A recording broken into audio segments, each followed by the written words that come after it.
This episode of Warp 5 is brought to you by Audible.com, offering more than 180,000 titles for smartphone, tablet, and desktop.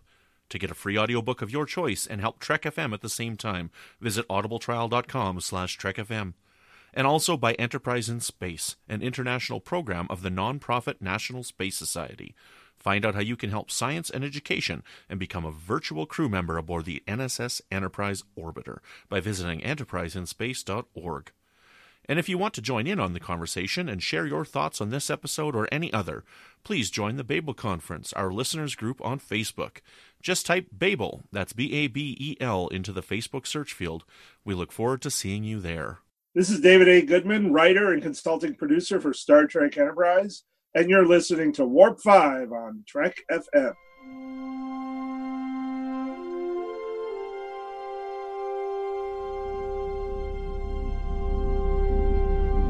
How we doing, Trip?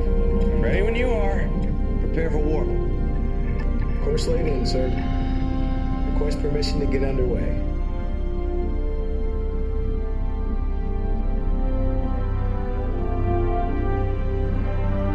Let's go.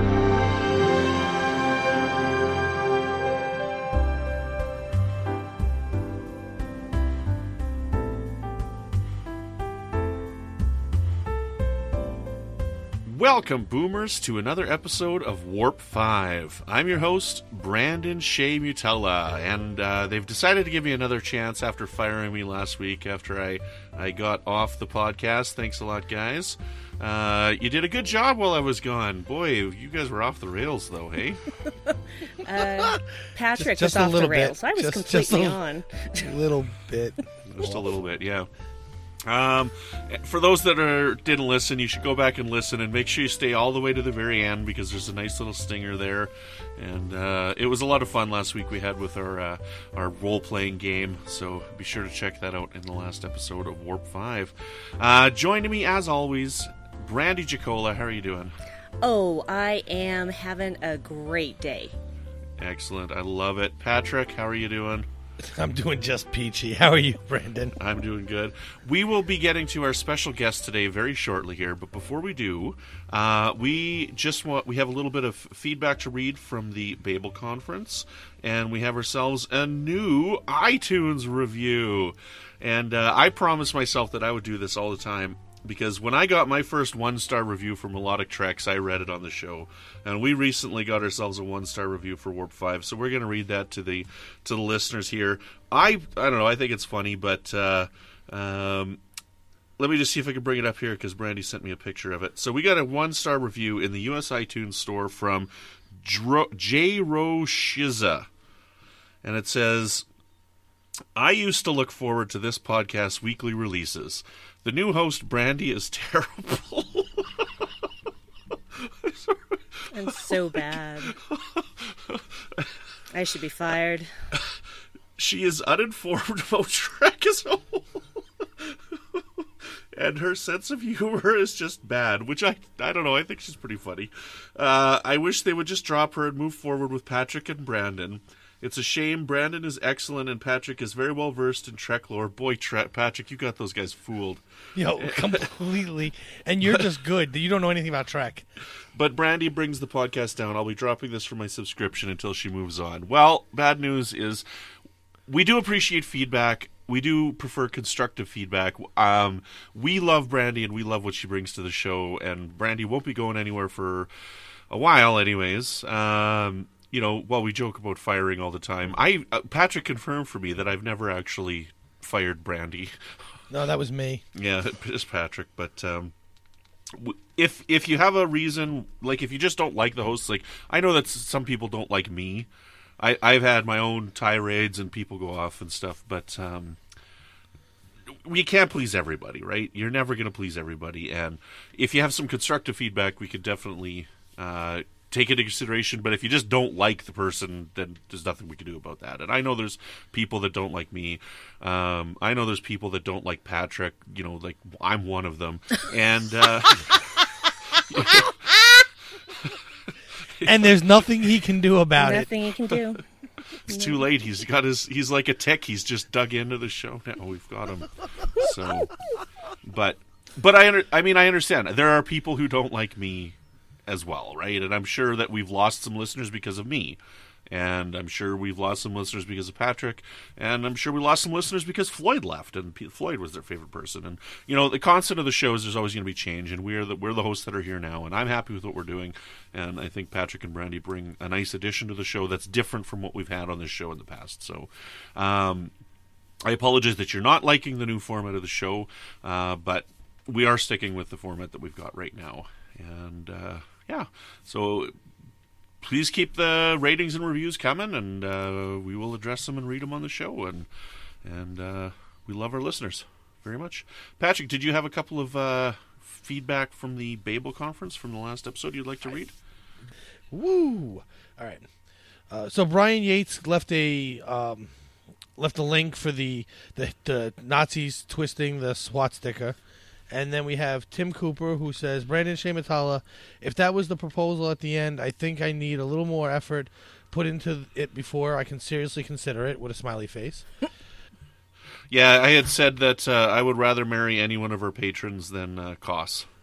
So we got to go a little bit more in depth to what he's saying. So they posted a link to the Nazis and the swastika because we had mentioned, why we were talking about the episode Stormfront, yes. And we were talking about Nazis, and it's like, why is there so much Nazi, love in science fiction? It seems like we know that it's not love, but there's a lot of Nazis in science fiction, and so we were talking about the swastika symbol and how I had seen it on an Aboriginal beadwork, and so there's a link and a little bit of history on how it was a really neat article. You should check it out in the Babel Conference if you want to read it. But it talks about how the swastika had been used previous to the Nazis taking the swastika for their symbol of hatred. And it talks about how there's certain instances where they believe that it should be left up historically. But, going forward, it's not a symbol that can be used anymore. And it's a really interesting read. And, maybe you disagree with it, maybe you agree with it, I don't know. But I found it a really interesting read, and I'm glad that Brian posted that for us to read. So I thought it was really cool.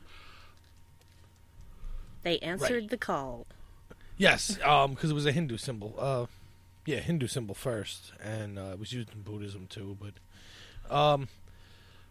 Justin Ozer writes, I actually really enjoy the storm for... Now I did it. See? It's not so easy when you're the one trying to say it. Is it? Well, accidents happen. Enjoy the Stormfront two-parter, though a bit less so than when I originally saw it. I think the reason fiction keeps going back to World War II is because it's still the most widespread, costly, and far-reaching war in human history. More than 70 years after it ended, the aftermath of World War II still shapes our world to a large degree. That said, I have come to feel the Nazis have been a bit overused in Star Trek, and I can actually think of a non-holographic German character in Star Trek canon who wasn't a Nazi. The holographic exception is Einstein.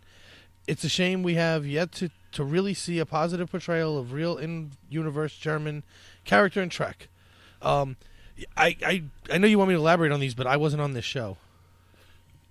Well, we can elaborate. That's fine. Okay. Yeah. Yes. Would you like to on this one? Yeah. Brandi, go ahead. Yeah, well, I agree. There's actually not really anything in Star Trek that I could think of either.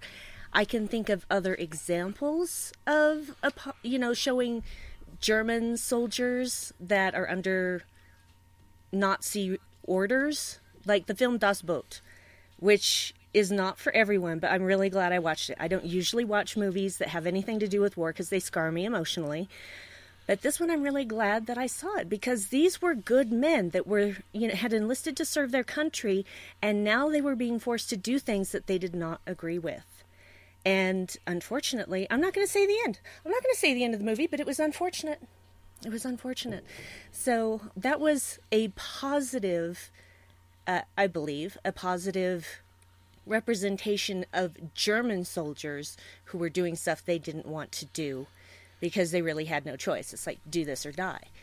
But as far as Star Trek, I got nothing. I can't think of anything. You had one instance there because our friend Tom had recently covered The Quality of Mercy on the Twilight Zone podcast, and I completely forgot about it. But we never see, Japanese side of the war. It's usually just the German side that we see portrayed in war, and that was one example that I had even recently seen myself, and I can't believe I couldn't remember it. So it's one of my favorites. Such a young Dean Stockwell. Yeah. But also, like you said, we don't really see the Japanese side. Someone also mentioned in that thread that we don't really see the Italian side either. Right. But they also switched. I mentioned it later after posting this, but they actually switched midway. So a lot of movies worry about the end of the war more than the beginning, which is a reason why you don't really see the Italians involved at all in those war movies. Yeah. Just interesting, but... Janet Lee says, I wish Home was 2-part instead of Stormfront. I was frustrated that one night in the mountains with Erica seemed to solve Archer's problems. That's a shame since they set up his PTSD so well.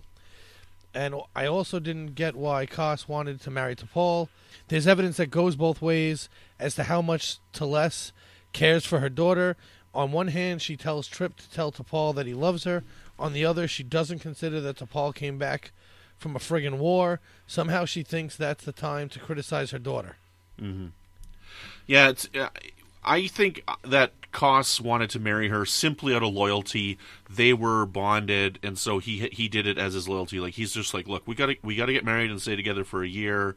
After that, you can go your own way. Like, this is what Vulcans do. We get betrothed when we're young, and we get married when we're older. And so that's how I interpret it. Maybe there was some gain, like maybe her family had property or something that he would have been able to acquire during the marriage or something like that. But that doesn't necessarily play out later on, because if I remember correctly, now we're going through it, they get divorced later on. He releases her from their marriage. He releases her, yes. Yeah. So I think in a way that he really did want her to want to be married to him, and when he realized he was never going to get that, and that she only married him because of her mother, then he was just like, okay, it is not logical to continue in this fashion, and he released her. Mm-hmm.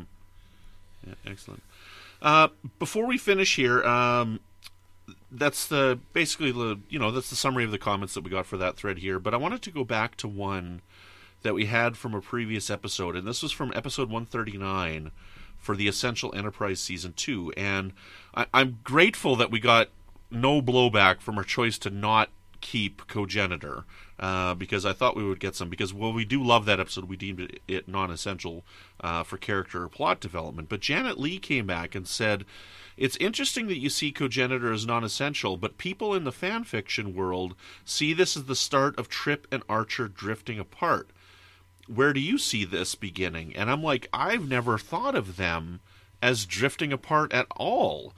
Characters have confrontation in episodes and different plot threads throughout the show, but I never ever would have considered them to have been drifting apart at all. And she posted a link in there as well that was like 9 pages of people going back and forth on a website talking about this relationship and how it had changed over the 4 seasons and stuff. And I didn't agree with a lot of the interpretations that I saw in this. I didn't read too much into it. I read half a dozen or 10 comments or something like that. But I know that you and I, Brandi and Patrick, we were all messaging afterwards, and we kind of all agreed that we never interpreted it that way. You guys still feel that way, that you don't see them as drifting apart at all?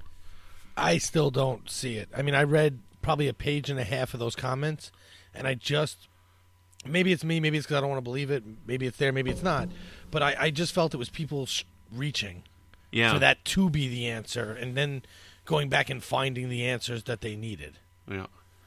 Brandi? Well, I just feel that, I mean, it never occurred to me that there was any drifting apart there. And if there had been drifting apart, then why would Trip have sacrificed himself for Archer in the holodeck version of the last episode of the series? Yeah. So I just feel like I just never felt it was there, and I guess that's the thing about Trek, is it is up to interpretation, but I don't see what other people are talking about. I just don't see it the same way.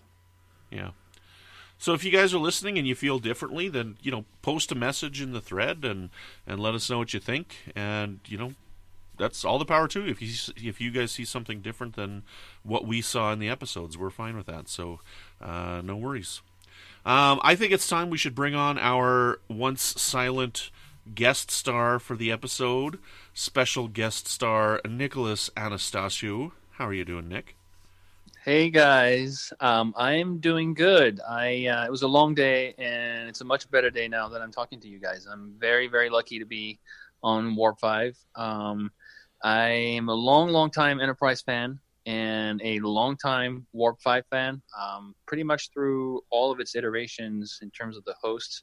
And I just love listening to the three of you guys. I was talking with Brandi off mic about that actually a few days ago. I just came back from a trip that was pretty long and just had a lot of emotions and tough times. And one of my big kind of escapes was being able to listen to the three of you doing your thing. So Woo-hoo! Very much for what you're doing. Yep. You're keeping up the spirit of what Star Trek means and what Enterprise has been for me and for other fans, I'm sure. So. Mm-hmm. Thank you. This is the show that's changed the most on the network as well. Like, it's kind of been hard to have hosts for Warp 5 because we started with Chris and Kay for 50 episodes, I think it was, something like that. And then Chris was had random guests with him for about 10 episodes, and then Norman came on it was Chris and Norman for a few episodes. Mm-hmm. And then Chris left at episode 60, and Norman had a few guests with Tommy Kraft, and then Floyd and I'm trying to remember his name now. Mr. Atoz. Mr. Atoz, yeah. Yeah. Anyways, they came on for a while and they ran it for a bit. And Jeff, I think. Jeff Harlan, yes. And then I came on with Floyd, and Jeff was just leaving because he was going back to school, and so then it was Floyd and I for a little while, and then now I guess this is episode 11 with Brandi, and 11 or 12, I guess maybe, because you guys' first one was 130, right? Yeah. Yeah. So this is episode 12 with you guys here now. So yeah, this has been the show with the most amount of rotating chairs, I guess, rotating host chairs. But yeah, excellent, right on. Well, we're glad you enjoy the show, Nick. And you and I have spoken on a podcast once before. You were on an episode of Melodic Treks, and we had John Jackson Miller on, who's an author, and we were talking about his story in the Planet of the Apes anthology, Tales from the Forbidden Zone. Yep. And you might say, what does that have to do with music? Well, we did talk about the music for Escape from Planet of the Apes, which was composed by Jerry Goldsmith, who did the music for Star Trek 1, 5, 8, 9, and 10. For the motion pictures. So that was a really fun episode. That was a really cool anthology. And it was, yeah. Well, it was. Thanks for having me on there. It was great. I'm a big Planet of the Apes fan, so talking about Planet of the Apes in general, and that anthology I had a ton of fun reading it. And Jerry Goldsmith's music, yeah, all around. Did you end up reading the whole thing? Yeah. Oh yeah. Yeah, I know you're a big Apes fan as well. Yeah, and then I went back and I reread, not the whole thing, but I reread my favorite stories again.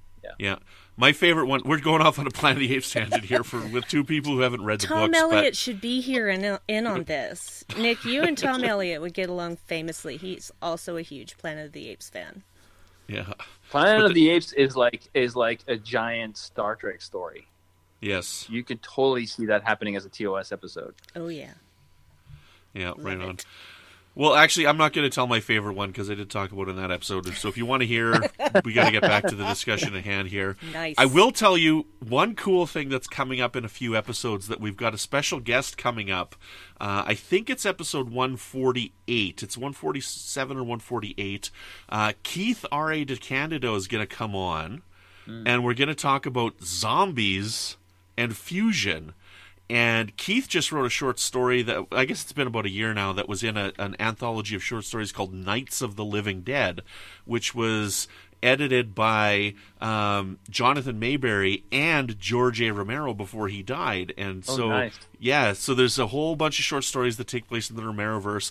Keith wrote one, and he's written a ton of Star Trek stories and whatnot. So we're going to talk about zombies and pop culture with zombies, and then we're going to compare it to fusion and talking about fusion and how that fits in with zombie culture. So check it out. There's some really cool short stories in there. I really, really enjoyed it a lot. So that's 6 or 7 episodes down the way now. It's 148 because 147 is the episode I quit during. Yes. Stay tuned for that one to find out. Just no one's gonna fire me. I'm just gonna throw my mic quit. across the room. So, Ahead of time, Patrick he's anticipating being fired in 148, so he's going to quit at 147. I won't make it to 148. I will exactly quit between 147. So, and then there'll be only one likable host. only one. Yeah, but we can't get rid of Brandon, so I guess we'll have him and the likable host. Him and the likable. Because we've got our episodes planned pretty far in advance. That's one thing that I like to do is I'm always liking to come up with really cool ideas. So I've actually, had us planned up to 149 for quite a while. So like I like to go ahead and be like, oh, let's do this and this. And I'm trying to line up guests here and get people on and whatnot. And so 147, we're going to do a commentary for Extinction. So, that's so if anyone wants to hear me lose it, tune in. Is 149 then the search for Patrick? Yes. Yes. Search for Patrick. Oh, I love this. I can't stand that episode. We are aware. 149 is going to be, we're going to do Frankenstein for movie night. Oh, yes. So happy. That's a shame. Yes, it's all planned out. You got it. It's great. So it's a lot of fun. So look forward to those upcoming tidbits of episodes coming. Anyways, enough with the future. Enough with the reviews. We should jump to the topic at hand because we're going quite off on the tangents tonight. So tonight's topic I've been wanting to do for a while, and I'm not sure who it was that actually decided to do it for this episode, whether it was Nick or Brandi. It was Nick. It was Nick. It was Excellent. Nick. Right on. I take the blame. Send me the emails. Send you the emails. You'll get them. Don't I'm ask sure for I will. it. Don't ask for it because you'll get it. Tonight's episode is all about chosen by Nick, and it's one that I've been wanting to talk about for quite a while, ever since it started. So if you guys have not watched Discovery, there will be some Discovery spoilers in this episode. And you might say, hey, this isn't The Edge. What are you guys talking about Discovery for on Warp 5? But ever since the episode Lethe aired, I've been wanting to address this topic, and it's dealing with Vulcans and our perception of the Vulcans. Because when Enterprise started, a lot of people didn't like the representation of the Vulcans because they were too arrogant and too mean, and they talked down to humans, and they said that wasn't very true to what we'd seen of Vulcans before. And that is true, that it isn't really what we'd seen out of Vulcans before. However, Star Trek Discovery has really latched onto this and taken it and added it into their own continuity. And we've had a couple of really interesting examples of how the Vulcans are similar to what we've seen in Star Trek Enterprise. And one thing that I kind of realized is that we'd only seen a couple of Vulcans in the rest of Star Trek. So our perception of the Vulcans had been colored by just a couple of characters, mainly Spock and Tuvok. Those were the people that we'd spent the most amount of time with. Those two characters together, we'd spent, 10 seasons and a couple of movies with. And while those characters, I think, are the exceptions to what we find in Star Trek with Vulcans. And you know what? They may even fall under the same category. Maybe we could address that a little bit during this episode, that they might actually be closer to the representation that we see in Star Trek Enterprise as we do in Star Trek Discovery. So what we saw in the episode Lethe, the first example is, Sarek is on a ship and he's on his way to on a mission, and his aide that's with him on the ship doesn't agree with what Sarek is doing. So he basically commits suicide by blowing up his arm because he had a bomb in his arm in the hopes of killing Sarek. And in a nutshell, it's like, look, we don't want your ideals and your values polluting Vulcan anymore. And this is something that we saw in Enterprise. So why don't we talk about this for a little bit here? Let's open it up to our guest, Nick. Let's talk about some of the Vulcans and how we've seen them.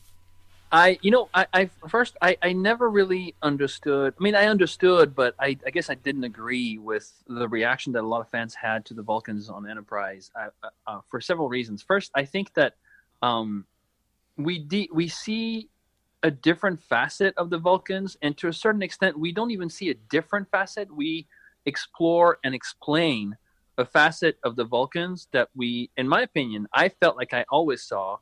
And I thought it was not only interesting, but it was also relevant. I think that there is a certain element of the Vulcans which you can trace all the way back to TOS and throughout every iteration of Star Trek, which you could, depending on how you look at it, it's a matter of point of view, say is condescending, say is, snooty, is kind of uptight, say is kind of judgmental. And, they are our allies, and we've clearly learned to respect and appreciate them for who they are. And, they show that humans kind of almost sort of choose humor as a way to deal with characteristics of the Vulcans, which could otherwise, probably grate on humans. But you even see it in the sort of iconic core relations of the original characters of Star Trek, the big three. That is at the core of what drives McCoy crazy about Spock. Is McCoy's perception of Spock is that Spock kind of has this way to talk down to humans, judge them for their emotions, and McCoy is always looking for a way to catch Spock in a loophole to show him that that Vulcans aren't as superior as they think they are, and so I always thought that we were just seeing more of that, and actually then where it was always left in kind of a plot device, not quite two-dimensional because that sounds negative, but plot device thing in earlier iterations. In Enterprise, they became really it became a legitimate facet of the species that really made sense to me, and I thought that the what was relevant about that is, what Star Trek has always tried to do is push the boundaries of understanding, tolerance. One thing that it did, for example, with the species like the Klingons, is to using, the concept of empathy and say, okay, so something might happen when you first meet someone, which leads you to quickly judge them and then label them and say, well, this person, and by extrapolation, their whole nation, their whole people, their whole race is this, which I don't like. And all of a sudden, now they're the enemy. And maybe if you take the approach to look at it from a different perspective, you can see how beyond that, this person is not that different from you.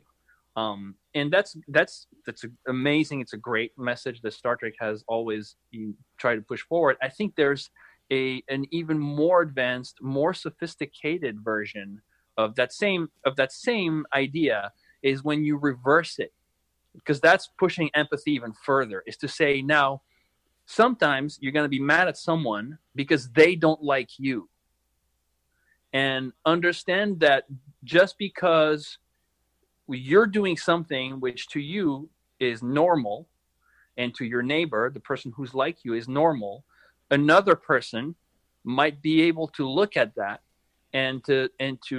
because they have a different culture, a different interpretation, or they're a little too quick to judge, they might actually perceive that as something they don't like. And by doing that with the Vulcans, I think, again, you kind of have this even more sophisticated kind of message of empathy that they did with the Klingons, because we like Vulcans. So we identify to a certain degree with Vulcans. They're our friends, and you skew it, because if it was with the humans, we might get too take it personally. But because they're our friends, but they're not us, it does what science fiction does well, which is to say, okay, now we're going to show you the example of someone who because it's your friend, it's the species that humans have kind of matured with, and we're going to show you how to someone else, like an Andorian who has a different culture, who judges things differently, a first encounter with a Vulcan might lead them, even though we know better, to think that this guy's a jerk. And to early humans, when they didn't know the Vulcans, that could lead to the same reaction. And the last thing that I thought was really cool about the Vulcans in Enterprise is that it really helped. I always had, I don't want to say quite a problem, but kind of more of a question. This whole idea of, especially since the movie First Contact, the way that the two species came together made me feel like it was more of a one-way relation, where there was this far advanced species, which were the Vulcans, and humans, who were basically humans of the first contact era are us. They're no better. They're barely out of World War III. They've obliterated themselves into, oblivion almost. And we find out that the reasons for the warp drive are not any more noble than, the reasons behind any kind of invention today. It's basically fame and money. And all of a sudden the Vulcans come in and that changes everything. But the way that I looked at it was always like, so basically if we didn't have the Vulcans, we might not ever had gotten better. So really, do we deserve to call ourselves enlightened? Because the Vulcans enlightened us. Except that Enterprise shows you really the meaning of this two-way relationship. Yes, the Vulcans gave us technology. Yes, the Vulcans helped us go into space and they helped us mature as a species. But at the same time, what I thought was really fantastic is by kind of knocking them down a little bit and showing that they have their own flaws and in some ways sort of a maturity that they still need to gain.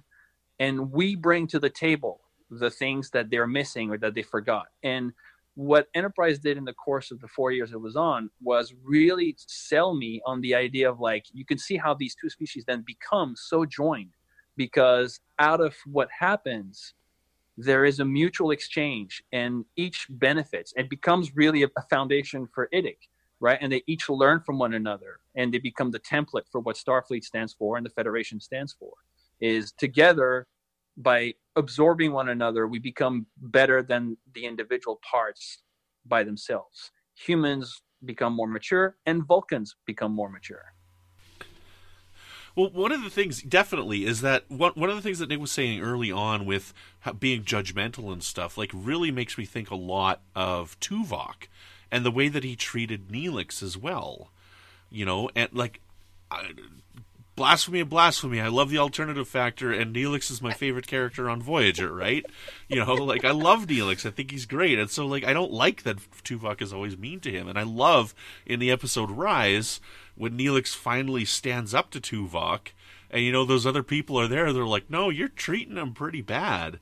And a lot of times, Vulcans just brush it off as, hey, we're just Vulcan and not emotional, and I don't have emotionals, and I'm just being factual. When in fact, Tuvok does treat Neelix like he's, Tuvok's a jerk to Neelix quite often, Yeah, so, I totally agree. And oftentimes, I mean, you see the Vulcans, again, all the way back to TOS, even Spock at times, you see them, and you can tell that they know what they're doing, and they are, that's the other thing is when people would say, oh, but Vulcans on Enterprise are too emotional.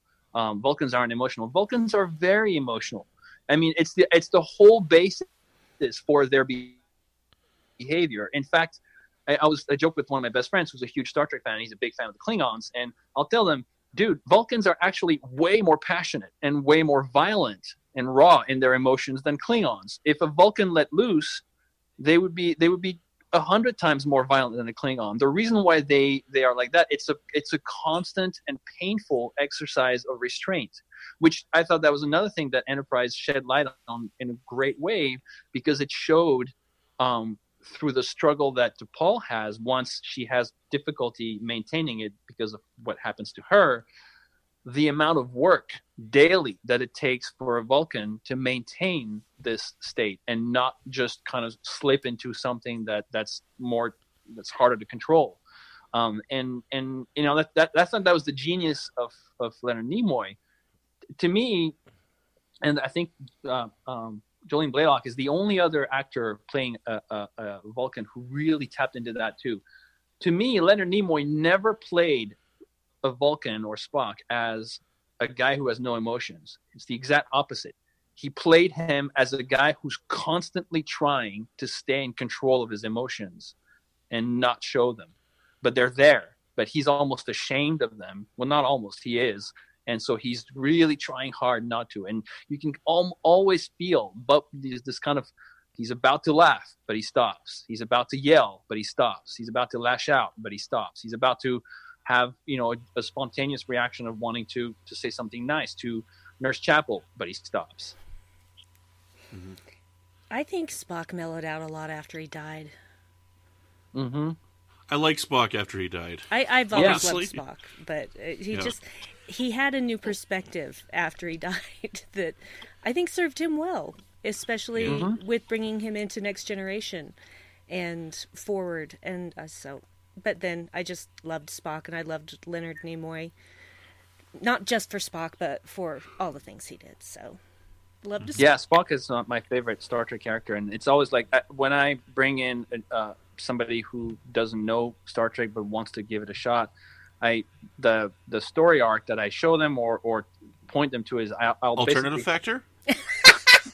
Almost. I'll have them watch like Spock's Journey, and basically I'll kind of give them the titles of the episodes, and I go from Balance of Terror all the way to Star Trek Beyond, and it's to me it's my favorite, the best Star Trek arc. I just watched Beyond last night. It always makes me cry in places. Makes me feel the feels. Especially at the end when young Spock's opening up that box of his belongings. And I'm just blubbering all over the place during that scene. I love it so much. See, one of the interesting things about humans and how they're portrayed in Star Trek, like when they're dealing with Vulcans, they're just like, oh, come on, buddy, laugh. It's fun. Have a joke. Smile a little bit. Release some of that emotional control and whatnot. And, for me, the instance that really showed me what it meant to be a Vulcan was either in Impulse or Fusion. I get the two of them confused a little bit. But it's when that guy who did the mind meld with T'Pol is talking with Archer, and how quickly and rapidly he loses his temper. To me, that scene shows that they're not just humans that aren't emoting. Their emotional level is drastically beyond what we can even comprehend. And it was, I can't remember whether it was Impulse or Fusion, but in that scene, to me, it really showed that, hey, this is not just a Vulcan who's not laughing like this. Like when he gets laughing, like it's crazy laughing, and when he gets angry, it's crazy angry. And so that's one of the things that I really liked about Enterprise as well. And then they were exploring with these Vulcans that wanted to try and explore their emotions. Yeah, absolutely. And I think that's something that Tim Russ did well as Tuvok. Is he really? I think he did a great job at showing in different ways across many episodes that there is a side to Vulcans that, like you said, is very dangerous. That if they don't control their emotions, it's a very volatile being to be around. And I felt that more than with other characters playing Vulcans when I watched Voyager. Well, one of the things I noticed, like you were just saying, which I liked, was in Enterprise they really show you the struggle, like we were talking about, for the majority of this now. But more importantly, is I felt like they were always trying to do that, but failing at showing just how much more powerful their emotions were than ours. And that I also feel that something that was lost in all that is because the Vulcans we had seen before Enterprise were all logical, that meant they would never lie or deceive people, and that's just the Vulcans we know. Like you said, we saw such a small sample size. It doesn't make sense for a society. Look, let's be realistic. A society cannot survive if there's no lying, because somebody would have taken them out by then. They wouldn't exist anymore. They'd have to have counterintelligence and other things. I mean, they went like haywire in Enterprise, but these things would have to happen in order for a society to be able to be on a planet and grow and do all the things that it had done. Yeah, absolutely. And there's no way, like you said, Patrick, there's no way that you can evolve. I hate to say it because, I mean, we should strive to get past conflict, but conflict is part of evolution. And around that are going to be things like lying. And to me, it's the same thing. Like when I would hear people say, Vulcans don't lie, and they would almost kind of say it in a way as if they, I think, had skewed it, and in their mind, Vulcans couldn't lie. And I never got that sense watching Star Trek ever.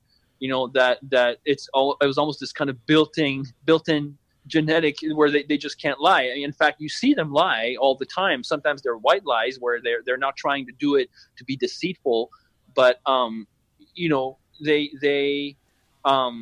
whether it's by omission. I mean, Spock never talking about his family to the closest people to him, or whether it's intentionally, to deceive, with Valeris. You see Vulcans lying all the time, and that's summed up perfectly in that exchange between Valeris and Spock when he says, a lie, Valeris, and she says a choice, and that's what it is. They.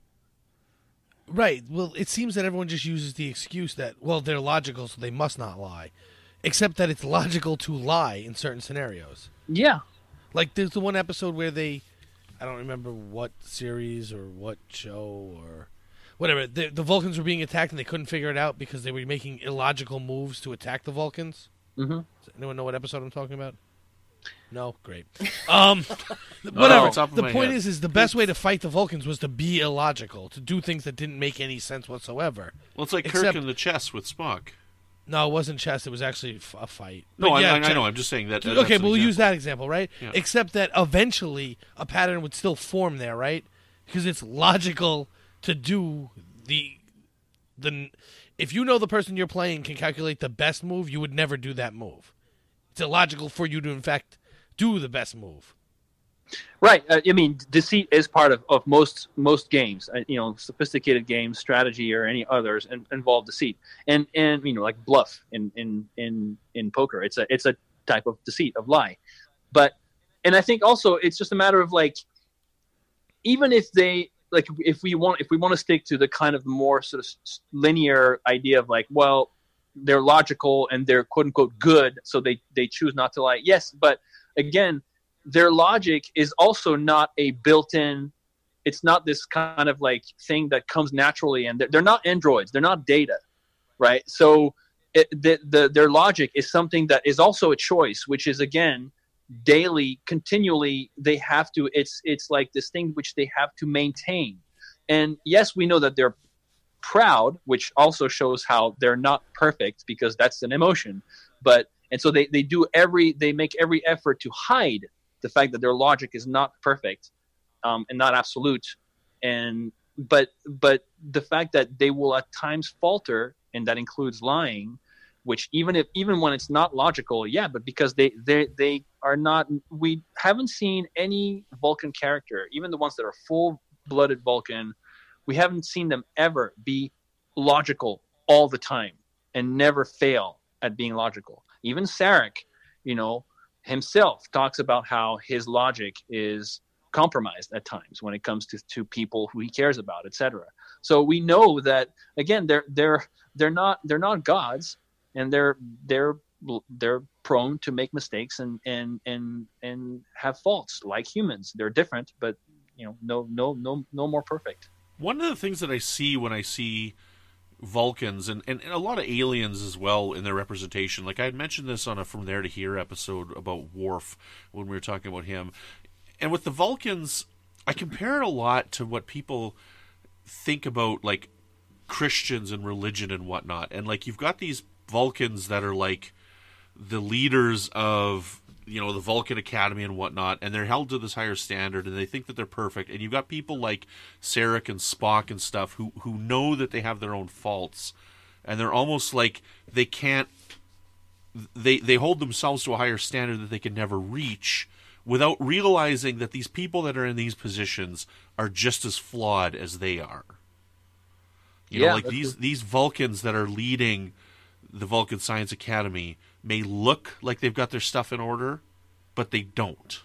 That's a very, very good point. I mean, and you're right, Brandon. That's a very powerful reflection of a lot of things about society in general. Is a lot of times, without going too much into detail, I was talking to a friend of mine who it was after a long day at work one time, and we were talking about like the fact that oftentimes, and regardless of what industry, what profession you have, it seems like a lot of times in companies, it's kind of a less, how can I put it, a lesser quality of people who rise up to the higher positions of control, and a higher quality of moral character people who kind of stay below at the mid levels or lower levels, of the work environment. And she said that she'd actually read a book, which she explained. She told me a little bit about which talked about the fact that that's actually something that's been researched, and it's a pattern again across many different industries, and that's because, and this is where it touches on what you're talking about. The people who are below in the hierarchy in the work environment are the ones who are below because they tend to question themselves more. They tend to try to improve themselves by not assuming that they're perfect, and by making more effort also to communicate and work with others. Whereas the other ones have less empathy, question themselves less, accept themselves at the idea of a higher value without doubting it more, and so are willing to, based on that assumption that they're more perfect, to do whatever it takes, quotation marks, in their mind to succeed, and without questioning it, which puts them in these positions. And so you kind of have then that dichotomy you were describing of the ones looking up who are actually, without necessarily being aware of it, better from a certain moral standpoint, because they question themselves more and they strive to progress more, whereas the ones who are at the tops tend to consider themselves perfect the way they are. Mm-hmm. I understand what you're saying, but I 100% agree with it, because there's people that I work with that, while not my direct superiors, I think they're completely incompetent, right? And I don't understand how they got in those positions. And but what I was thinking is that it's not that the people above them in the work environment. No, let me try and word this again. So Spock realizes that he's a flawed character, and they look up to the people in authority above them, and they see better people. But they don't realize that the people above them are just as flawed as they are. Where what you're saying is you look above and you see the incompetent people above you, right? In this case, and what a lot of people see with religion is they hold their pastors or whatever. They clearly must have their stuff more in order because of this, and they project this layer of confidence because they preach every Sunday and whatnot. And that's like how these Vulcan teachers are, like even in Lethe, where he's like, look, we don't want you tainting our school. So we'll give you the choice with one of your pet projects, either Burnham or Spock, right? And so Sarek is like torn. He's like, well, why can't I have both? Like, what's wrong? What am I doing wrong? And he's not doing anything wrong, right? But because he sees these people above him that he thinks have got their stuff in order and are perfect, he questions himself even more. So they're almost like two sides of the coin, two sides of the same coin for what we're talking about here, but. Yeah, I wonder if it's a way, in the way that stories and fiction can be a teaching tool. If it's a way, it's almost like a parent with their children, right? So if we're talking about, you were saying, like in the example I was given, you were saying, well, you're talking about a person who's then aware that the people who they're looking up to are actually not, not as perfect as you might otherwise think. Well, if you assume that you don't start there, and at first you start out, in the kind of allegory of when you're younger and kind of the whole cycle of life, assuming if you go, that goes all the way back to children and parents, oh, my parents are perfect, and you have to go through the steps of life teaching you, and it's not necessarily negative that they're not, that they're flawed people. And so in that sense, again, as a teaching tool, stories, that could be where you use the character. Let's say that I, or other people might have already gone through that stage in life, but you might have a person who hasn't, who's more at that stage of life where they're still kind of like, having the approach of like, well, if I'm at position C and this person is at position A, clearly they must be better than me. And clearly I should look up to them. And so then it's where the story, by placing a character who's like you, but goes through the experience of realizing that the person that at A is not necessarily better. It doesn't mean that you should look down on them, but it's just telling you, hey, just because this person makes, $100,000 more a year than you, doesn't necessarily mean that they're smarter or better. That's the lesson that you should take away in your practical life. So by having Sarek or Spock be in that position where they don't see that they are actually just as good, if not better, than these people, but we see it from the outside. Maybe that's by doing that, we can walk away from the episode or the movie and then think about ourselves and say, oh, so now in this example, I'm Spock. Therefore, that helps me understand that just because I make less money or I don't have as much power or blah, blah, blah, it doesn't necessarily mean that I have it less figured out than this other guy. Well, also, I think in this particular situation, logic actually fails them, because it's logical to believe the higher up you are, the better off, the farther along you've gone, right? Mm-hmm. Logically speaking, it would make sense for the people on the High Council to must be the closest to perfect Vulcans as you can get, but it's just not true, and that's part of where logic fails the Vulcans, because you can use logic to talk yourself into anything. Mm-hmm. Yes. Yeah. You can convince yourself of anything. I mean, we watch Burnham convince the computer to let her out because otherwise she would die. She convinces the computer by tricking it with logic, right? I love that scene. One of my favorite scenes. It's a phenomenal scene. One of my favorites. In Enterprise, we see that really put to the forefront in Season 4 in what most people call the Vulcan trilogy. And we're going to cover that on our retrospective, so I don't want to go too deeply into it. But we are just put front and center in front of a bunch of Vulcans who think that they are the only ones who know what's best for their entire society and their entire planet and their entire race. And they go to extreme lengths to prove that logic. And it's wow. It's just, I love the Vulcans so much. I love the diversity and I love the conflict. And in that trilogy, we also see through Archer carrying Surak's Katra, we see them, a memory of them fighting. And you don't really see it up close. You see it from a distance and just chaos.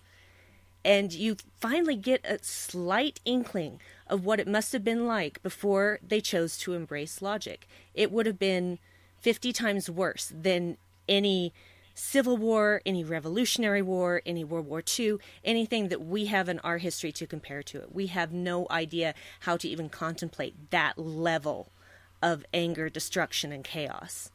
And so I always felt like Vulcans were these people that were just completely calm on the outside, but inside they've got this little thing in their head just constantly screaming. And they just managed to keep it leashed. And that's impressive. Yeah.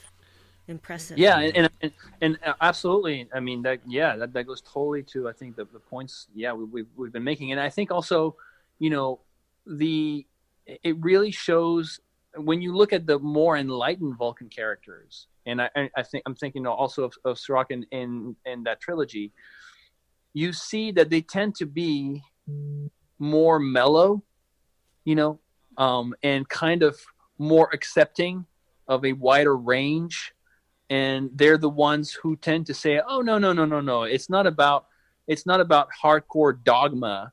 There's a guideline of conduct and values and so on, but that doesn't mean that there's not a range or that you can't accept things that are different, et cetera, right? And you see that in Star Trek across different cultures. It's definitely, in my opinion, represented among kind of like the better Vulcan characters.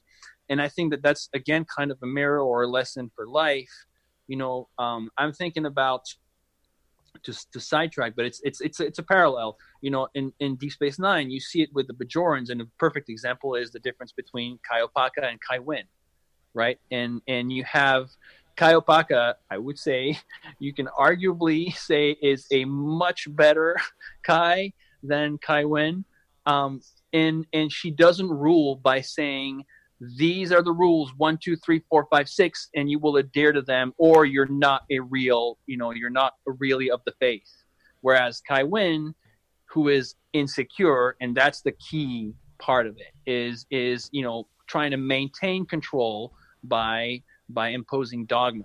And I think that the value, again, the lesson there that we learned through the Vulcans is the same, in the sense that, like, if you really believe in your code of conduct, in their case it's the practice of logic and so on, you should, it's that, because it is a form of faith. It's not religious faith, but faith in that idea, and that spirituality is not something that you don't have to impose it with this hardcore, it's not that's not real strength. That's brittle strength. That's not self-sustainable. And we see characters who try to have this kind of more strict, orthodox, Vulcan way fail time and time again because that's brittle. That in the end, it's not real. It's just this kind of construct which will fall apart. Whereas if you're kind of, it's like buildings. They say if you try to build your skyscraper as hard, as rigid as you can, it will fall when an earthquake hits. What you have to do is make it supple enough that it can move and roll with the earth when the earth shakes. So I think it's the kind of same idea. Yeah. So to extrapolate on that, actually, if you do build a skyscraper, it actually has to move with the wind or it snaps. But like the Empire State Building moves 3 feet when the wind blows. Otherwise, it would actually just snap in half and fall over. But to try and bring this back to talking about Discovery, too, the only thing I don't like, because I like the fact that they brought those kind of same Vulcans through to Discovery, because that is more like what a Vulcan seems to be than this belief we had before Enterprise aired. But they went to great lengths to show you the changing of the guard in the Vulcans as an explanation as to why we had different Vulcans. And I get it for the lying and deceitfulness even to the humans about like where their listening post was and stuff like that. But I think people took that as being a complete 180 on everything, and it wasn't, because it was still a long way to go. And like I said way back when we started recording this, Spock and Tuvok are always around humans. They're obviously going to have different reactions than the average Vulcan who's not around humans constantly. It's just, it's nature that if the race sees your race, as below them, which they did believe the humans were below them. Technologically, we were way behind them. If they see us that way, meeting us once is not going to change that opinion. Serving on a ship, as we see with T'Pol from beginning to end, changes her greatly. Spock was so does the Trillium. Oh, well, that helped. But even before that, she's starting to like people. So, but even though, the drug addiction, that helped. She made her feel more human. And especially when they went back in time, and they must have saw lots of drug addicts there that were off camera. But true. So true. We go, but we pick up with Spock, and we pick up with Tuvok already having years of experience with humans. So we didn't have to go through that initial hatred, despise of being around them and thinking I'm better than you all the time. So it came out sometimes. I just got to say that I just imagined a deleted scene from Carpenter Street where T'Pol, walks up to some drug addict in the street and shows him, the rock of Trillium and is like, can you help me refine this and, give me a better method? Yo, man, you got any more? You got any more of this stuff?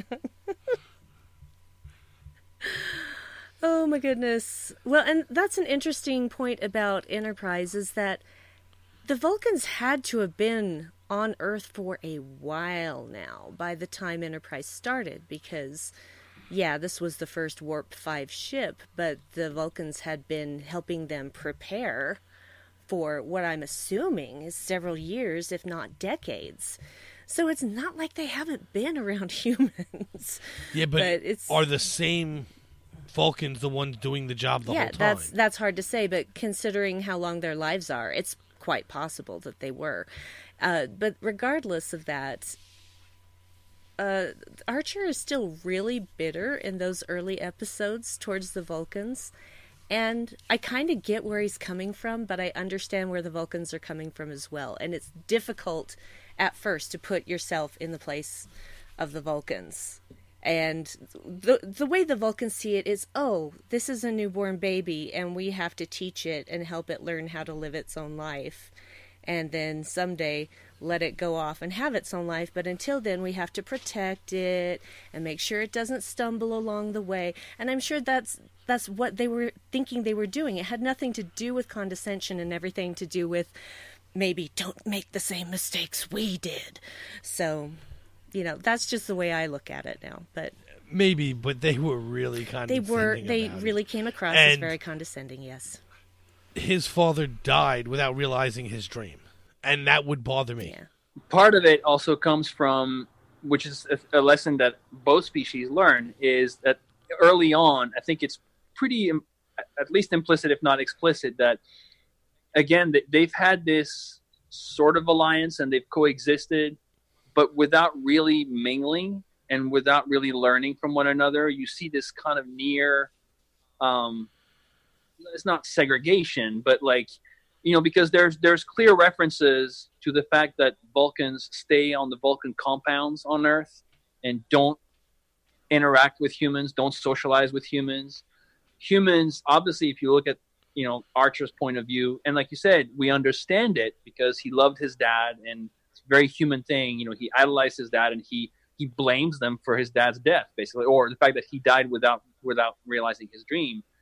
But he, again, like humans through Archer and others, even Trip, we see that like it's clear that their conception of Vulcans is through like tiny little windows in time when they're exposed to a Vulcan in the room for 10 minutes, or through what they've heard from third party or what they've read about, or whatever. And so again, it's kind of like the lesson is, well, this is what happens when you kind of form images and generalities, blanket labels on a whole species based on one interaction with one individual or what someone else told you and you weren't there. You just are hearing what they're saying. Whereas the moment that you have a Vulcan and a human stuck in the same room, or in this case, the same, submarine starship for months, it doesn't take them long to figure out, you're not exactly what I expected. You're more like me than I thought. Both of them, And well, they don't even need that long. They just need like half an episode in the decon chamber. Yeah. Well, that's the gel. The gel works miracles. Also, part of the problem I feel with the way that they interacted with each other was simply the brass of the humans. They just literally bowed down to any suggestion the Vulcans made. Right? They didn't even put up a fight ever to stop them. It was, we don't advise doing that, or we believe you should wait another year, or you should take this off and not try that. Don't test fly this. And the top brass of the humans would just be like, all right, they said it, we're going to do it that way. So, of course, the other people, and this goes back to seeing people above you as being better off than you are, I guess, or whatever, as we were talking about before. These guys, they're looking at it from the bottom like, these guys are idiots. They won't even think for themselves. I don't need them. I can just talk to the Vulcans myself and hear the same thing. I understand that point of view, but the way that I look at it is this. When the Vulcans made first contact, unless you watch the episode Carbon Crate, when they make first contact, like Brandon said, they'd just come out of World War III, and we had all annihilated each other, and humanity was basically just clinging on to the barest of hopes. And when you get a formal government going again, those people have to think about how they have to be so careful not to repeat these mistakes that led to almost completely destroying their planet and themselves. And so they are willing at that point to listen to a race who's been out there in space for centuries and to take all of their suggestions as gospel. Because how would they know any better? They've never done any of this before. And so I understand that it's seeming like the brass are just being yes man people, but I don't think it really was intended that way. I think that they felt we need help not to screw this up again, because if you leave it to us, we're going to blow ourselves up again. Yeah, I agree with what Brandy's saying. I think there's an analogy in real life that you can make. If you look at post World War II, and I can speak of Western Europe because that's where I grew up, and because of the role that the U.S. played in World War II, very rightfully so. Immediately after World War II, there was a huge, a huge support, love for the U.S. and all things American, all throughout Western Europe. Americans were, and they were the saviors, the liberators, and you see it, everywhere in Western Europe. And even, my home country, France, which is known today for having kind of, at times like more like friendly rivalries or ribbing, between the French culture and the American culture. At the time, Americans were loved in France. My mom, when I left for the U.S., gave me the 2 U.S. pins she got from a GI in Paris when they were liberating Paris. And those were like 2 of her most prized possessions that she had kept all this time. And that lasted through the 50s, through the 60s. And, the U.S. would influence and would, not dictate, but would basically really have kind of a strong hand in how Western European countries, which were in and out of themselves, strong nations, old nations that had lived through centuries, if not millennia of advance and progress and so on, but they would really kind of shape policies in those countries and say, don't do this, do that, don't make friends with this country, make friends with that country because these guys are communists or those guys are bad guys. We're telling we're the guys who helped you. And it took 30, 40 years for European nations to start to question and say, well, wait a minute. And, and with the war kind of being further and further in the past, saying maybe we can, we're still friends, we're still allies, but it's time for us to start thinking on our own also and articulating our own thoughts, our own opinions. And sometimes we'll disagree and that's okay. And sometimes we'll agree. And you see that in many cultures, in the Philippines, it was the same thing. And it, I think it's a normal thing when you have, like Brandi was saying, that when you see the humans and where they are, and it's clear that the Vulcans played a huge role in helping them go from like a state where people are probably starving and there's disease and life for survivors of the Third World War is really tough, to a society where there's no more disease. Everyone lives in beautiful homes, obviously, et cetera. Well, it would probably give the Vulcans a lot of influence over the governments of Earth and the population of Earth. And it would take a lot to kind of overturn that or to sort of balance it, I guess.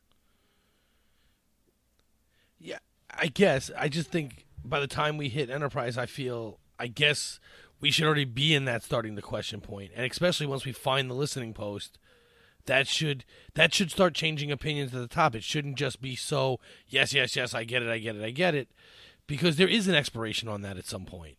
At some point, you've overstayed your welcome, and things can go really bad really quickly. We end up not getting there. We end up, by the end, creating the Federation, and everything's fine. But even by then, even now, moving forward, you see that the Vulcans still have an extreme amount of influence in the Federation among its members. It's true. I think you see that a little bit in Admiral Forrest, because he has kind of an arc where in the beginning you get more of the sense that he's the apologist for the Vulcans, kind of pressuring Archer, like, please stop making my life so hard with the Vulcans. Please go along the, do what they say. And then throughout the course of the series, you see him starting to understand the good side of Archer's kind of pushback and giving him, be like, hey, wait a minute, maybe there is something. And there are several instances where like you see situations where Saval or other Vulcans are expecting Archer to kind of act on their behalf and put pressure for them on Archer. And then Forrest kind of like turns around and is like, well, he does have a point. Or, I'll give him, it's time for us to kind of think on our own. So yeah, I think it might be a little late, but you do see, we get to see in Enterprise that expiration date come to term and humans be like, yeah, now it's time for us not to be just the Vulcans' children, but to be peers at the table together. Right, and really, look, for a society to survive, at some point the society, or at least the culture, needs to be able to fall on its own face if that's what's going to happen. Mm-hmm. You have to allow it. You know, you don't want to see it get wiped out, but you have to let it make its mistakes again to get back to where it was before all the problems happened. Mm-hmm. You can't just guide it by the hand, because then what happens if you're not there one day? Then it's all over. Mm-hmm. Yeah, absolutely. Well, that's really what started with the launch of the NX-01, because the Vulcans said they weren't ready. The Vulcans said they shouldn't be going, and they went anyway. And the Vulcans said, oh, look how you screwed up this time. Oh, actually, no, we didn't. It was this. And they kept doing that throughout most of the series, and the humans just kept going. So they had left that behind already. Archer and his crew had left that behind, even though they had... Archer and his crew, but not the higher-ups. Yeah, but they got there. They were still trying to be pissed off at Archer for it. Even at the end, when he's in trouble for leaving the ship in the Delphic Expanse and not helping the crazed Vulcans. Yeah, well, and that's the thing. That's the part of being a diplomat who is stuck face-to-face with those people who are saying the things like, what the H are you doing? And so that's part of leadership, unfortunately, at that level, is you have to be the peacemaker. And that's the thing, though, is that it got to the point where they're just like, no, actually, we're going to keep doing this, so thanks, bye. And the Vulcans figure out, okay, they actually don't need us to tell them what to do anymore. And they do get to that point. It takes a long time. But if it weren't for Archer and the NX-01, who knows how much longer it would have taken. Yeah. Well, I'm going to bring it to an end here. I'm going to get you guys to give your final thoughts, because we're over an hour now, and we want to be mindful of the time here. But this has been a really interesting conversation, and it's really neat to see, you know, the Vulcans and like how much depth they've got as a race, and you know how much we see in this race that we can, you know, reflect upon our own humanity. It's really interesting. I think it signifies a really well written and well developed race of characters and race of beings and race of people.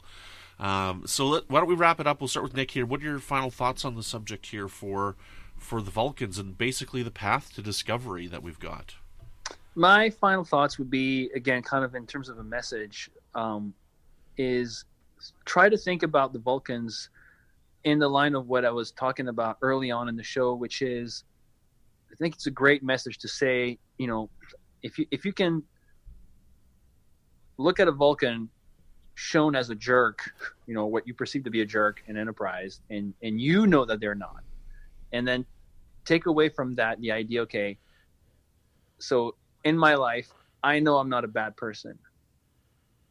So when I encounter a situation when someone thinks that I am, that is the same lesson. Maybe it's kind of the same thing at play when I might be led quickly to think of someone as being bad, being, you know, jerk, or being wrong, and try to think about the concept of perception through that, and that rather than just make established judgment, if you know someone is good and yet you see a situation, you're shown a situation in the case of Enterprise where you can still have another person make the mistake or think that they're not, that means that it's possible in life to both ways be led to think that people are bad when it's really just a misunderstanding, miscommunication, misconception, different values. And if you know that, then you can actually undo that. You can stop and say, okay, well, let's talk. Let's figure out why we got off on the wrong foot, why we think poorly of one another. And that's, I think, you know, this is how we get better, us humans as a species. Excellent. Patrick, you have your final thoughts? So one thing is, I'd like to say, I actually really enjoyed the Vulcans that we see in Enterprise and the way they're portrayed. I do think, and I didn't really think of this before, that they didn't really change as much as everyone makes them out to be, or even as we believe they are. We just see more of them, so the reaction to them is stronger. what I really enjoy is seeing the trip they go through from start to end. You know, the difference between the people who are just the advisors or the political types, and then just T'Pol's differences from start to finish. I really enjoyed, and I really like that they kind of carry this into Discovery. You know, which we didn't really get to talk about as much as we had hoped tonight. So I guess we'll have to do a part 2 of this one day, and actually talk about Discovery and Enterprise, not everyone else in Enterprise. But we talked about some Discovery. Kind of what we did. But that's cool. I don't know. But I really enjoyed the whole difference. And even at the end, you know, as we see the changing of the guard, you still see them trying to bury humans in places, like with the Archer issue. So we know that they haven't fully changed, and we know we haven't fully changed. We're still just as mad at them as they are at us, and it's going to take a long time, even though we have that beautiful holodeck scene at the end that says everything's hunky-dory again. But I guess that's really all I have to say. Is I really enjoyed the trip through Enterprise with the Vulcans, and seeing more of them to get a better idea of how they do look down on us, really, from start to finish. Mm-hmm. Brandi? I also really love the journey through the Vulcans in Enterprise, because when the series was first run, I don't think a lot of people reacted well to that. And I always thought it just enriched their backstory. I thought, yeah, maybe you see them acting like jerks. Yeah, they probably shouldn't have violated the treaty they had with the Andorians and had that listening post. But people make mistakes. But I'm not saying the Vulcans are flawless. Obviously, they're not. They're also not faultless. Neither are humans. And I loved seeing so much more, so many different Vulcans throughout the series, and how they grow along with the human characters, especially T'Pol and Saval as the main examples. Because though Saval wasn't in every episode like T'Pol was, he was in a lot of them. And we kind of get to know what he's about. And so when we get to season 4, and we really start to see how that's all come together and how they have found an understanding of each other. And that's a beautiful thing. I love it. So. Yeah, right on. Nick, thank you so much for joining us tonight. We really appreciate it. It's wonderful to have you on. You're always a great guest to have onto the show. You bring some great POVs and some great discussion points for sure. Where can people find you when they're not sitting around during the end credits of Black Panther and seeing your name? Well, the best place is on Facebook. I don't have a big presence in social media, but I am on Facebook. I check my account pretty frequently, so you can friend me on there. And of course, also on Facebook in the Babel Conference, which is Trek FM's listeners group. And I do enjoy popping up there and get involved in conversations. It's a wonderful, very inclusive, and communicative group on the internet, which is a rarity these days. Mm-hmm. And you were recently on an episode of friend of the show Mike Schindler and Max Hagel's podcast Film Damage, their new show. You were on episode 2 where you were explaining what it means to be a visual effects editor. It was a pretty interesting discussion. I definitely recommend you check that out. That's episode 2 of Film Damage. And, you know, maybe when we get done all the movies that are covered on Film Night, on Movie Night, on Enterprise, all the movies that are discussed, maybe we can get you on and we can cover a Jean-Pierre Melville film. What do you think? I would love to do that. Yeah. Anytime. I love it. Excellent. Right on. Well, talking about Vulcans and the path to discovery is not the only thing we've been discussing this week here on the network, so take a listen to this clip and see what else you may have missed elsewhere on Trek FM. Previously on Trek.fm. The Edge, a Star Trek Discovery podcast. She is going to be one of the greatest comedic stars of this century. She is going to be amazing, and I love her. She's hilarious.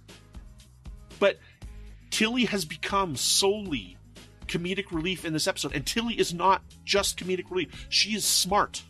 Tilly is a smart person. She knows her job. She is going to be one of the greatest captains in Starfleet. I believe that. Warp 5. Wait, hold on.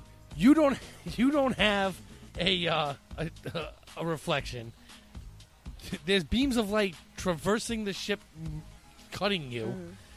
And my lack of logic is what's astounding here. Yeah, because you made an assumption based on zero evidence. Except for the fact that they just melted. Yeah, the three that we've seen, we don't know what the rest of them are doing. This is the we first don't know ones if it we've was seen. anymore. Okay, let's scan the melting. Earl Grey. But yes, I was a huge Star Trek fan. Never in my life ever imagined that I would ever appear or meet some of those fabulous people on that show. Never thought, and meet Gene Roddenberry. I never thought I would ever meet. Most of my life, I never thought would happen. So I feel very, very fortunate. The 602 Club. And it really speaks to me, Halliday's ego even, of I'm going to make everyone love what I love, and then that's how they'll win the contest. You know, and it's sad that it feels like it all became that, what you're saying, Matt, of everyone not even having the creativity to have their own stuff anymore. It's all about what Halliday was interested in. And then I think, too, it really also could be even a commentary about greed in society now, that everything really revolved around wanting to get his fortune. So they did all the research they had to do because they just wanted the money. And that's what else is happening on Trek.fm. Check out all of these shows, and please join the conversation about your favorite corner of the Star Trek universe and beyond, and you will find us wherever you get your podcasts. If you are an Apple user, be sure to hit the subscribe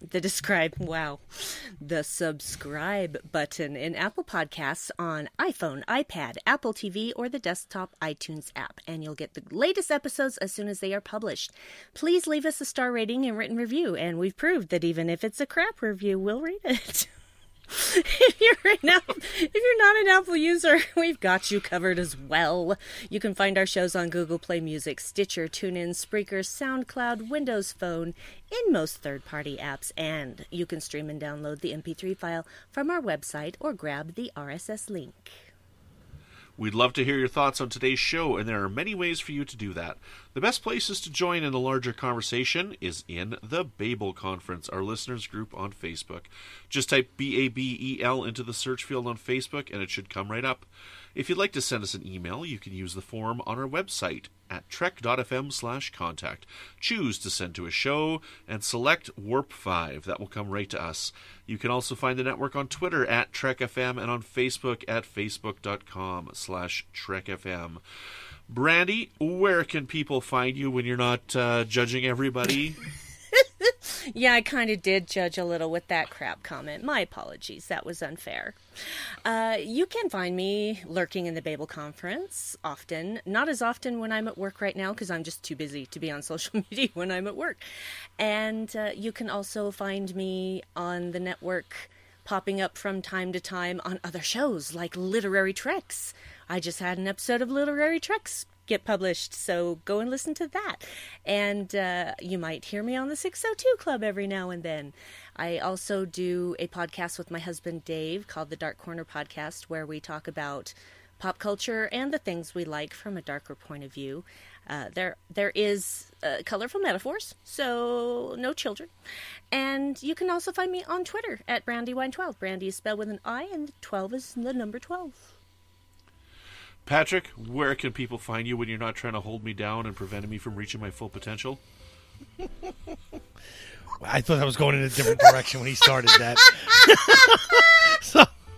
So anywho, you can find me in the Babel Conference. I pop my head up in there every once in a while, and you can find me on Twitter, either tweeting about my DS9 rewatch or my new hobby.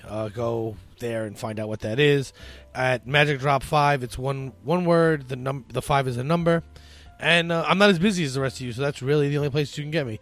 And Brandon, when you're not on Carpenter Street trying to score some Terrellium smack, where can people find you? You can find me on Twitter at Brandon-Shea. You can find me every once in a while in the Babel Conference, poking my head up. Although I really haven't been on there much very often lately. I do kind of look around, but I'm really not too interactive on there anymore. You can find me here on the network with The Edge with my friend Amy, where we talk about Star Trek Discovery. And you can find me over on the Fandom Podcast Network with my friends Chris and Tom, where we talk about Alfred Hitchcock movies.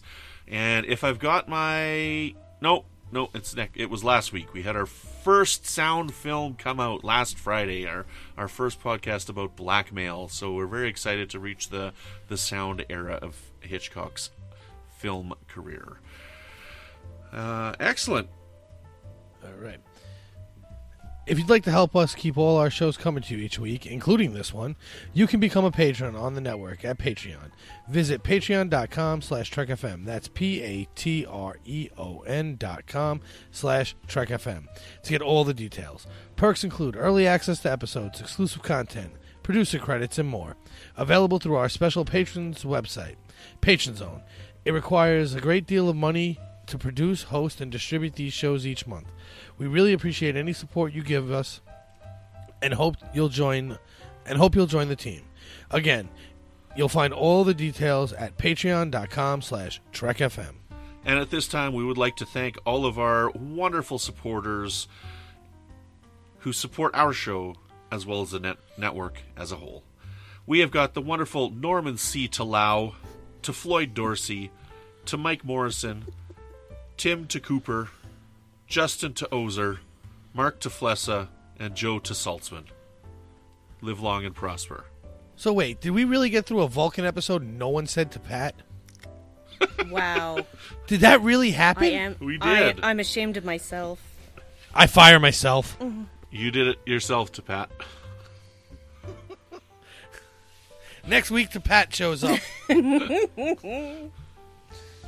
Excellent, right on. Well, I guess that's all we got for you. So live long and don't you freak out. Be calm. Keep those emotions under control. Boomers.